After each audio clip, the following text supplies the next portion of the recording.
Mr. President, yesterday, along with Senator Mikulski and Congressman Cummings and Ruppersberger and Sarbanes, I was in Baltimore with Attorney General Lynch, meeting with our faith-based leaders. Attorney General Lynch also met with the mayor of Baltimore, met with the family of Freddie Gray, and also met with our Baltimore City Police Department. I want to thank the Attorney General for her personal presence in Baltimore. For those of us who live in Baltimore, the events over these last couple of weeks have been heartbreaking. The city that we love has gone through a very, very difficult time. And I want to thank my colleagues who have contacted Senator Mikulski and me, offering their help for their understanding and their willingness to work together so that we can deal with the issues that have been raised in Baltimore and other cities, quite frankly, and other places around the country. It's our responsibility to move forward, and the people of Baltimore understand that. We understand that the national spotlight will be leaving, and we are going to need to deal with the issues that are left behind. Mr. President, to me, there are two pillars for the rebuilding of Baltimore and restoring confidence, and one deals with public safety and justice, and the other deals with rebuilding from the damages that were caused and dealing with the core problems that led up to the violence in Baltimore. I do believe that we in Baltimore can give a model for the country as to how we can make our community and make our nation stronger. On the public safety and justice pillar, let me make some suggestions to my colleagues, and I've talked to several of my colleagues about areas that I would hope that we could work together in order to restore public safety and justice in our community. And one of those issues is a bill that I filed that would end profiling, racial profiling in America. We should have passed this bill a long time ago. Racial profiling because of the race of a community or the ethnic background or the religion is just wrong. It's against the values that we believe in this country.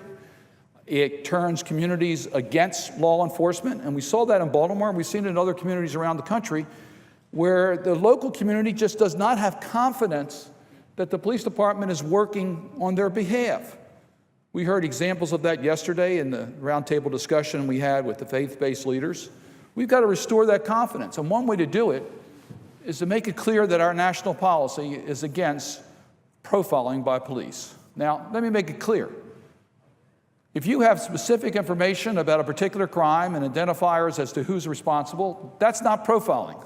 That's not what we're talking about. But we are talking about communities in Baltimore and around the country where you're African American, you have a much better chance of being stopped by police just because of the color of your skin. That is wrong, and it's got to end in America. And we need to take action in this body, in the United States Senate, to make it clear that we will not permit racial profiling. It's not only wrong and counterproductive to neighborhoods working with police, it's costly, where we have limited resources to spend in law enforcement. It's not productive in keeping communities safe, and as we've seen around the country, it can be deadly. Now, we need to do more in this area. I've talked to some of my colleagues about some of the sentencing guidelines that we have in this country. They're certainly discriminatory against certain communities in America. We need to take a look at our criminal justice system and look at the sentencing issues to recognize that if you are of a certain race or a certain religion or an ethnic background, you're much more likely to end up in prison today, even though the incidence of the violations of the law is no different in your community than in other communities in this country. We got to deal with that. This country has to deal with that.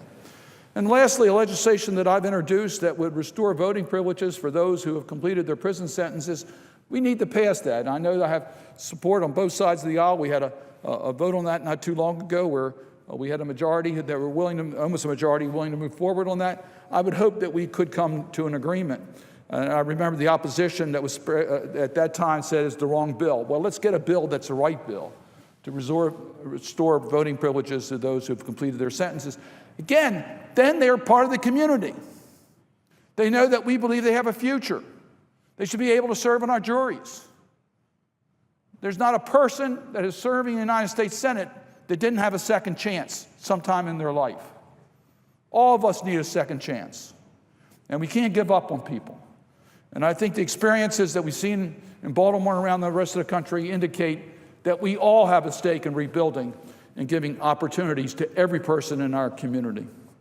I talked about rebuilding and dealing with the core issues that led up to the violence in Baltimore. There was a letter to the Baltimore Sun written this week that said that we need a Marshall Plan for America's cities.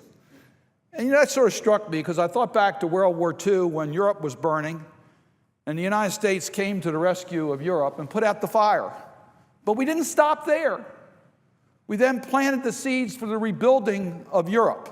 Not alone. Other countries helped us. The private community helped us. Businesses helped us.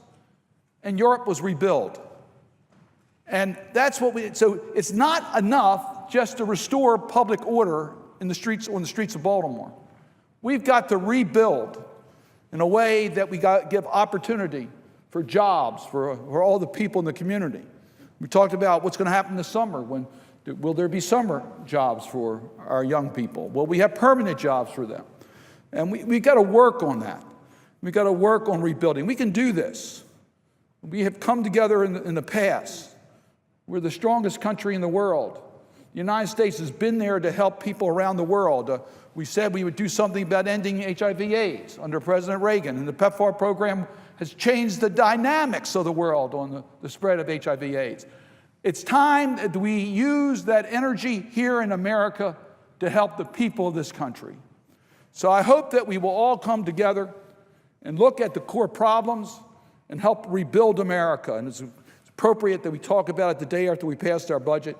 I do hope as we get to the individual appropriation bills that we understand that the federal government, in partnership with the private sector, in partnership with state and local governments, can do a better job. Today, Secretary Perez, the Secretary of Labor, is going to be in Baltimore, again meeting with local officials to figure out how the federal government can partner with us to provide resources to energize the private sector, to energize the rebirth of Baltimore. I heard requests from groups that I met with about the new markets tax credit. We need to extend those types of credits that can make a difference in our urban centers. I visited with Pastor Hickman, whose church was torched. The senior housing project next door to his church was on fire last Monday night. He's rebuilding that senior housing project, but he clearly knows that he needs partners from the federal government. We can do a better job. So I just urge my colleagues to understand that we can do this. We must do this. We must rebuild our cities. We must rebuild our communities for a better Baltimore and for a better America's future.